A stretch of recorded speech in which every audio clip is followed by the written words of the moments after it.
పెళ్ళైనా పండగైనా వేడుక ఏదైనా పట్టు చీరల ప్రత్యేక వేదిక వారాహి సిల్క్స్. మీకు ఆల్మోస్ట్ అందరూ హీరోలు తెలుసు కాబట్టి Hmm. సౌమ్య ఇంతవరకు ఇంటర్వ్యూస్ ఇవ్వలేదు కాబట్టి మా తెలుగు హీరోస్ గురించి ఏమనుకుంటుందో వన్ వర్డ్ లో చిన్న ర్యాపిడ్ ఫైర్ అడుగుతాను, చెప్పండి. ఓకే. ఫస్ట్ ఇప్పుడు పుష్ప మంచి ఫామ్ లో ఉంది కాబట్టి Hmm. అల్లు అర్జున్ ఏం చెప్తారు అల్లు అర్జున్ గురించి? వాళ్ళు ఎప్పుడు తగ్గేదిలే. అంతేనా? అవును. రామ్ చరణ్ గారు రామ్ చరణ్ గారు ఫెంటాస్టిక్ డాన్సర్ అంతే. అంతే. సో చిరంజీవి గారు ముద్దు బిడ్డ. Hmm.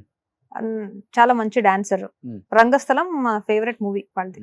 ఓకే. చాలా మంచిగా యాక్ట్ చేశారు. Junior NTR junior NTR dialogue king. Hmm. Because వాళ్ళు ఏమంటివి డైలాగ్ ఆ మూవీ వాళ్ళు చేసిన అమ్మ కాంపిటీషన్ ఇచ్చిన క్యారెక్టర్ అది వాళ్ళే మళ్ళీ చేసినా కూడా రాదు, అంత సూపర్ గా చేశారు. ఓకే. ఓ యమదొంగనా? యమదొంగ. ఓకే. ఆ. ఫాలో కొంత movie బై హార్ట్ ఇప్పుడు చేస్తుంటారా? కొంత ముందు మూవీ ఇప్పుడు ఫాలో అవుతున్నా. ఓకే. సో మహేష్ బాబు గారు మహేష్ బాబు గారు లైక్ చాక్లెట్ అండి, వెనిలా చాక్లెట్ లాగా ఉన్నారు వాళ్ళు. వెనిలా అండ్ స్ట్రాబెరీ మిక్స్ చేసిన ఒక చాక్లెట్ లాగా ఉన్నారు. So, చాలా అందంగా ఉన్నారు. మీరు కూడా అంతే ఉన్నారు. లేదండి వాళ్ళు ఇంకా ఎక్కువ కలర్ ఉన్నారండి, మనం అంతా కలర్ లేదు. పవన్ కళ్యాణ్ గారు పవన్ కళ్యాణ్ గారు ఒక పవర్ అంతే. అంతే. చాలా హెవీ ఫ్యాన్ ఫాలోవర్స్ ఉండండి పవన్ కళ్యాణ్ గారు అంటే. బెంగళూరులో కూడా కర్ణాటకలో కూడా చాలా మంది ఉన్నారు పవన్ కళ్యాణ్ అంటే. వాళ్ళు గెలిచినప్పుడు కర్ణాటకలో సంభ్రమించారు మ్మ్. చాలా మంది, పవన్ కళ్యాణ్ గారు గెలిచారు అని. అంటే వాళ్ళకి సంబంధం లేదు, కానీ ఆ ఫ్యాన్ ఫాలోయింగ్ కర్ణాటకలో కూడా పవన్ కళ్యాణ్ గారికి ఉంది. అంత ఓ. పవర్ ఉంది వాళ్ళతో. ఓకే. అంతే అంటావా? ఓ సూపర్. చిరంజీవి గారు చిరంజీవి గారు ఒక బ్రాండ్ అండి, వాళ్ళలాగా ఎవరు ఉండరు. Hmm. Is like a brand. అంతే. Yeah. So most eligible bachelor Prabhas.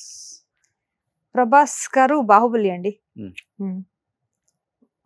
అంతే. ఏం చెప్తారు ప్రభాస్ గారి గురించి? ప్రభాస్ గారు మ్యారేజ్ చేసుకుంటే బాగుంటుంది మిమ్మల్నా? నన్నెలా చేసుకుంటారండి, వాళ్ళు అనుష్క తమ్మననే చేసుకోలేదు.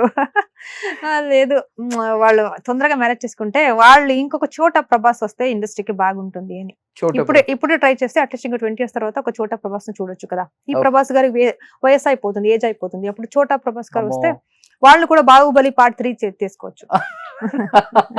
మీకు ఎక్కువ బాధ ఉంది చోట ప్రభాస్ వస్తే బాగుండు అని. అవును, నాకు మ్యారేజ్ చేసుకోవాలండి, బ్యాచులర్ గా ఉంటే నచ్చదు. ఆ? అందరూ ఎవరు బ్యాచులర్ గా ఉంటారో వాళ్ళు చాలా ఎంజాయ్ చేస్తారు లైఫ్ ని. Okay. మ్యారేజ్ చేసుకుంటే బాగుంటుంది, కొంచెం టార్చర్ అండి ఎలా ఉంటుంది చూడాలి అని. అంతేనా? అంతే.